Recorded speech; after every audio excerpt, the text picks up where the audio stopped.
Hello, YouTube fam. What is up? Welcome back. More like, welcome me back. You're welcoming me back.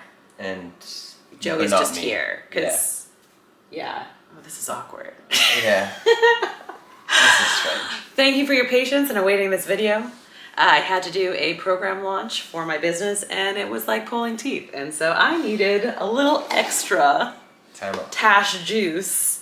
I kept up with Instagram, if you follow me there, and TikTok because they're like 1.5 minute videos, but YouTube videos are much longer. And I wanted to be more intentional with this one. So thank you. It's me. Hi. I'm the problem. It's me. Today we are going to talk on 3 things about fitness that we wish we knew when we had first started. 3 fitness lessons we wished we learned earlier. Yeah, that's what I said. Totally. Yeah. Yeah, I was kind of like falling off of a bike, but it was like the same thing. It was the same thing. Like, I'm pretty sure those words, if you looked at them in a thesaurus, it would work. Sure thing. For sure. So just to start, how long have you been working out? Oh my goodness, a long time. I've been training for 15 years now, which is shocking to think about. And your style of training?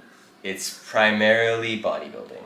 Yeah, okay, perfect. And it's always been primarily bodybuilding, right? Always been primarily bodybuilding. Very brief periods of strength training, but never like a huge commitment to it. And purely for leisure, fun, enjoyment. I have never competed in any sort of competition, whether it be strength, powerlifting, bodybuilding. He is committed at 50 years old to do a bodybuilding competition with 2 other men. Two people. I forgot. Sorry. But we won't name names, but you know who you are. Peter and Josh. Yeah. What? So we also thought that we'd sprinkle in some of our injuries in between. So it'll go like Josh. I almost called you Josh. Josh and him are twins. Josh will be on one of the videos coming up soon. In any case, Joey's going to talk about. He has, but like for working out, he has not actually like spoke on the video. So I'll get him to come and talk. However, Joey's going to go first, and he'll do 1 lesson, and then he'll talk about an injury, and then I'll talk about 1 lesson. So you get the flow. Yeah. So why don't you get started? Okay. Injury first or lesson first? What do you feel? What are you feeling? Maybe we'll start with the... Actually, we'll start with the injury first, because it's going to be related to the lesson. Cool. So I injured myself deadlifting. I herniated my disc, and it was probably the most uncomfortable 2 to 3 months of my life, where I don't want to say depressed, but like I was catastrophizing. I'm like, am I ever gonna get better? Is this just gonna be my life for the rest of my life? Am I just gonna I had trouble sleeping, I couldn't sit properly. It hurt to walk. I walked with a limp for a few months. Can we pause for a second? That's depression. I love that you said, I don't want to call myself depressed, but I was all of the symptoms of depression. Okay, sorry, continue. Yeah, it was quite tragic, and it happened in a time where I was doing a lot of strength training, and I just pushed myself a little too hard. And not only that, I pushed myself much too hard in that set. So I had decided that I was going to deadlift right after doing a PR set of squats, which isn't necessarily bad in itself, but I thought I'll just lift heavy on my deadlifts as well. And so I think on my second set, I ended up lifting quite heavy on my deadlifts. I felt something go in my back, and I thought, it's probably one of those injuries where you're gonna feel better by the end of the workout. And so I continued to finish out the set, and it progressively got worse. Yes, I'm that stupid. It sounds like horror movies, you know? You're the guy that's like, there's a ghost, you visually see it, and you're like, oh no, it's probably just my the paint. Imagination. It's probably just the paint. It just looks weird in this lighting, and like blood's coming out of the sink. This is why I would die in a horror movie very quickly. It's just I rusty. would not survive. Anyways, continue, sorry. Is that a foreign spirit in a closet? I should go investigate. I should look into this sound deeply. Yeah. And not bring any weapon. Yeah. So Yeah, it was quite the injury. It was quite the recovery. I wouldn't say I'm fully recovered at this point in time. I do still have some residual symptoms, but Yeah, I'm more or mentally, less but- quite well past it. Yeah. Like Okay. the residual symptoms aren't something I experience in my daily life. They literally only stem from trying to do stretching. Right. I have a lot of like what is it, paresthesia, which is like tingling sensations in my left leg from that injury. Joey's a physiotherapist, so sometimes he's going to say some big words, and I'll get him to. I will try to. I'll use get that him to say layman's terms for us peons. Anyways, So lesson. So, Get to your lesson. the lesson was that was my PR squat, and I've never squatted heavier after that day. And so the lesson is consistency in training, and that also stems from just doing the work repeatedly. So a lot of people, I think, they get disheartened when they don't all of a sudden see huge gains in muscle mass or strength in like a 6 months to a year's time. Again, I've been training for 15 years. I can't say that I'm putting on any more size. I think I've probably reached my genetic potential with the caveat of like maybe not working with an appropriate coach or having a very dialed in training regimen or diet. Like I've reached a self-imposed genetic ceiling, which is still Very far good. beyond most people who Yeah. train. Yeah. But I think I reached that ceiling probably after, I would guess, 6 or 7 years of training. Yeah. And I've only made maybe my minuscule increments after that. But it was still 6 to 7 years of very intense, hard training where we're talking like, 5 to 7 days a week, 1 to 2 sessions a day after about 3 years of training, getting into very specific bulking and dieting phases, getting into training programs, like just putting in a lot of consistent effort day after day. Where in that period of time, I'd be shocked if I think I took a month off after my first month of training, and then after that, I don't think I've taken more than a week off. No. Yeah, more than 2 weeks off of training. Which is, yeah. So, Since then, for like 15 years. main lesson, consistency and Breeds results. Consistency breeds results. And if you overtrain yourself or you push yourself past a limit, that is like a hard stop limit. Thanks, I forgot to tie that in. You can't be consistent. So like, Yes. welcome to my camera dying. What? It's plugged in now, so hopefully it doesn't die again. If it does, then I'm just gonna charge it for a bit. Fingers We'll come crossed. back. Yeah, so we got that last bit out, which was great. But yeah, if you overtrain or you injure yourself, you can't be consistent. So when we're saying consistency, why that ties into his injury is because he pushed himself. Yes. It was an ego For whatever lift. reason, completely forgot to tie that in. But Yeah. yes, it's really hard to be consistent if you injure yourself, or you have quite a bit of a setback if you injure yourself. Yeah. We've got numerous stories of injuries, and each one is a setback in and of itself. Each one is even more ridiculous than the next. No, I'm kidding. It's I'd be curious to see what kind of strength and size I'd have if I had never injured myself in 15 years. Obviously, Very that's not the case. Yeah. But doesn't- I can imagine it'd be a significant difference than where I am today. Yes. Not that I'm not happy. So I'll do injury first too then. I'll just mimic you a little bit. So Joey was actually here for this injury, which was really great. Joey and I have been together just over 4 years, and we were training, and I had just, it was really silly. I did a very heavy chest press for me, dumbbell chest press for me, and I had done a few sets, and then I decided I was gonna go directly into a very heavy shoulder press, and my body decided that I wasn't gonna do that. And what ended up happening was my shoulder dislocated and then popped back into place. That's not a good thing, just to be clear. It sounds like, oh, it all solved itself. Subluxation is not a pleasant thing to experience. Yeah, it was not fun. In any case, I went very cold very fast, and then I had to sit for a minute. And then I have this like Tash way that we've talked about before, where I'm like, is this like a stubbed toe where after a second it's gonna be fine, or is this like a oh no moment?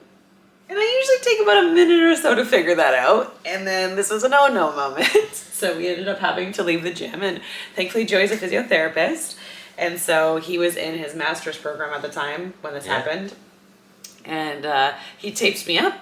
And the flow into the lesson is build a strong house. So what does that mean?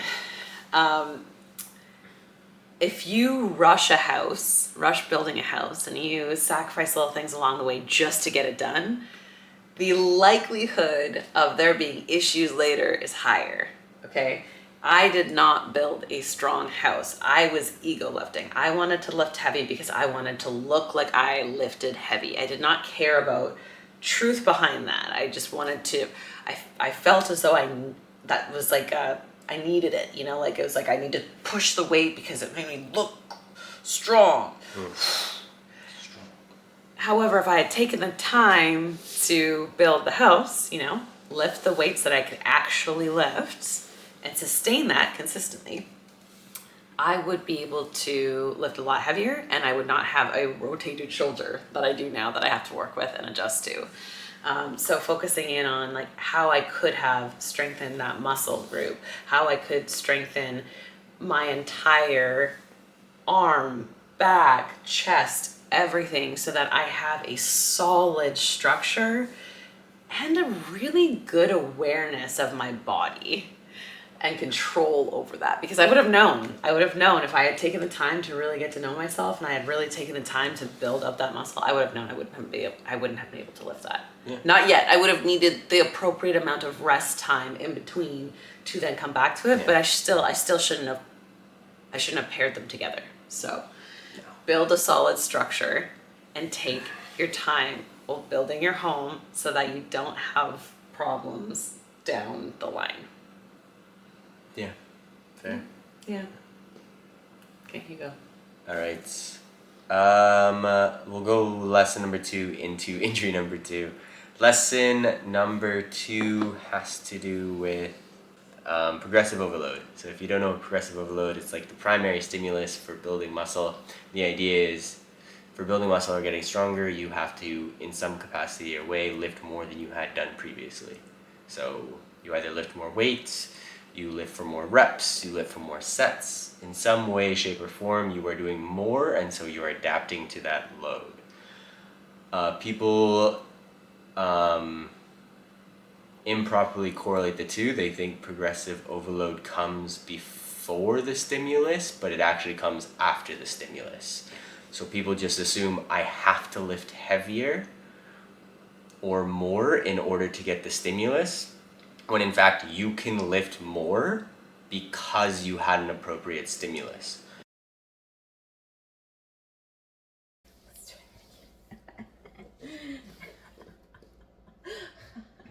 If you've noticed the video's changed.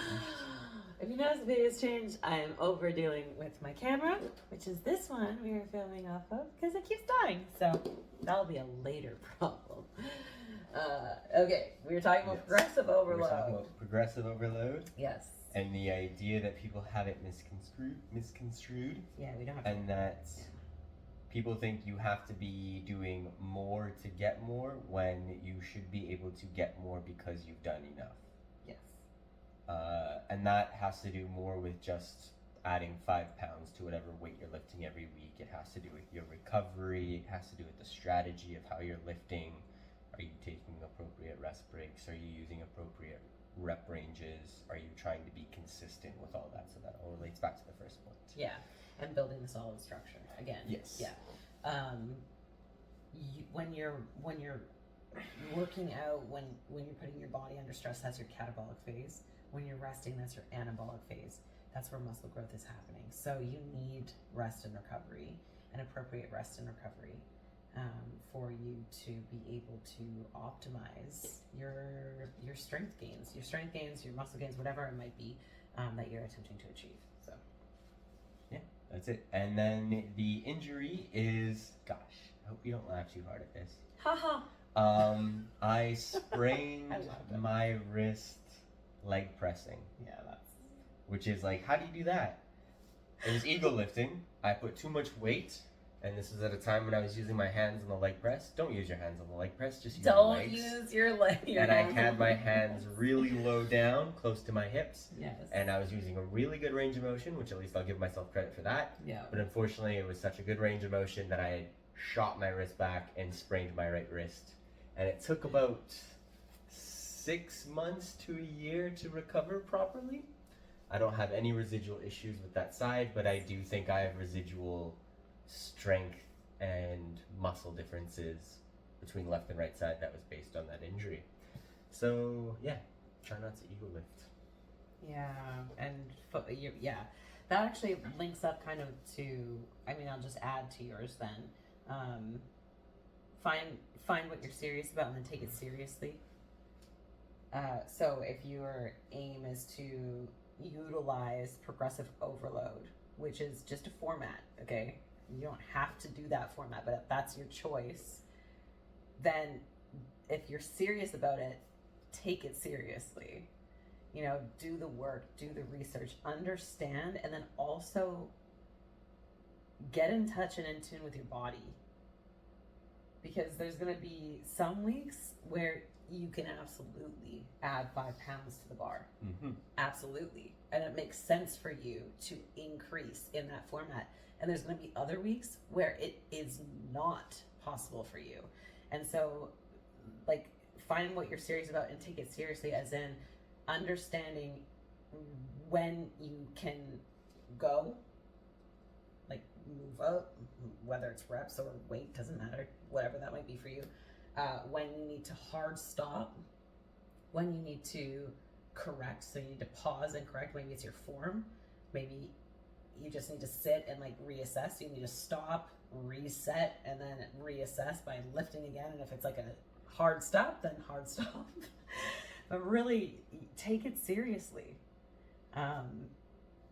We're talking about injuries. I mean, both of us have suffered through injuries, and I agree with Joey. I'm like, I would love to know what my life would be like if I had not experienced or put myself into positions where I got injured and was out for long periods of time. I would love to know where I would be now.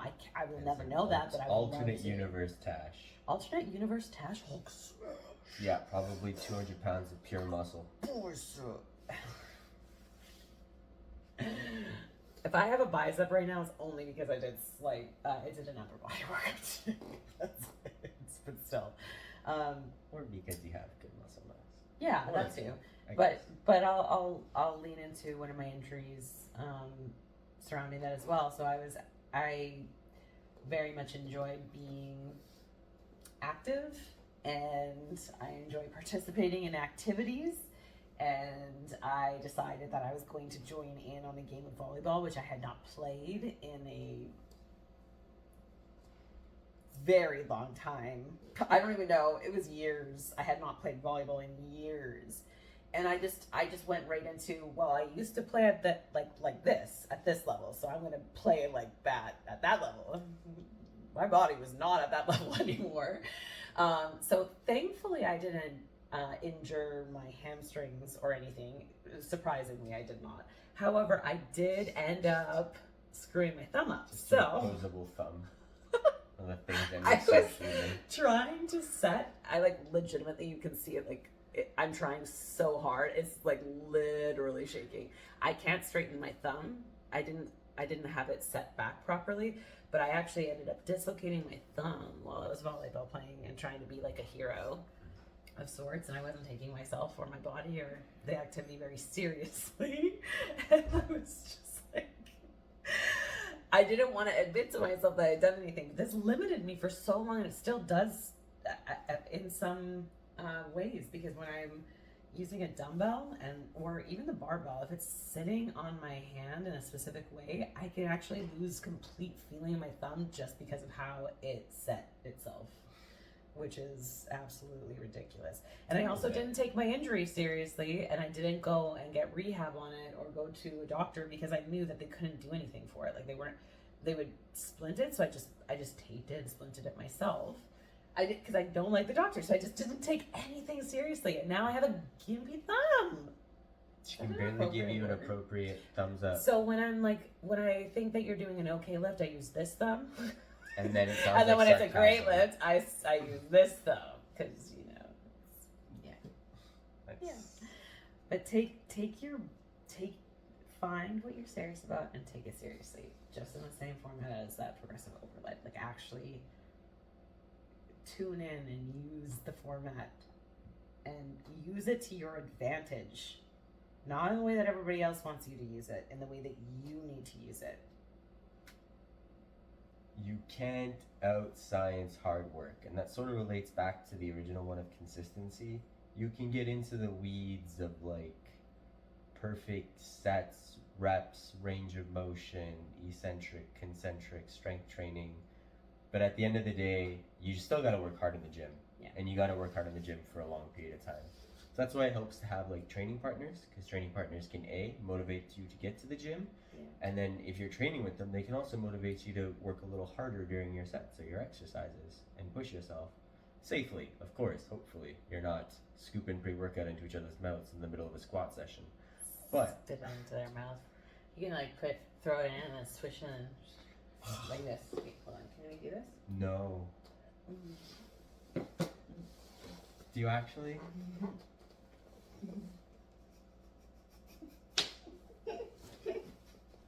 That ended up more on my cheek than it did on my mouth. There's so nothing bad. pleasant about that.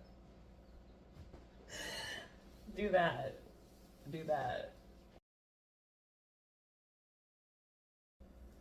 And then I just want to finish on limits.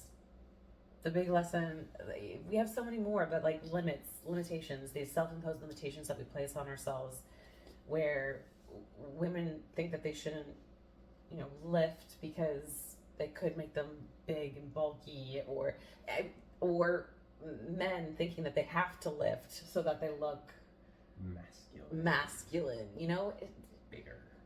These are limitations that we place on ourselves in our society, and I had so many limitations on myself throughout my entire life, and now I'm just like one by one starting to challenge those limitations. Like, I could never be a bodybuilder. I got told that I had childbearing hips, so I'd never be able to be a competitor, and not a successful one if I was. And then I won 3rd place in my bodybuilding competition. And I just couldn't, I always wonder, I'm like, what else can my body do? What more can I do? What more can I achieve that I have told myself I shouldn't, or I couldn't, or I wouldn't? Because I didn't want to live too loudly, Take your space. Take your freaking space. Challenge your limitations. Safely, obviously. Like, please don't injure yourself the way that we have. So yeah, be safe. Be safe. Always ask for support. Just know that you are more powerful than you think. And I hope that you can start living into the type of person you want to be in movement. It doesn't have to be a gym bro or gym girl or muscle mommy or whatever it's called. It could be a dancer. You could be somebody who walks every day, who goes swimming in the ocean, in a pool. It doesn't matter. Just play sports. Just to be a runner. Yeah. Find something you're serious about and take it seriously. Yes, don't place limitations on yourself. Just, this is your life, and we all have an expiry date. So I really hope you freaking enjoy it.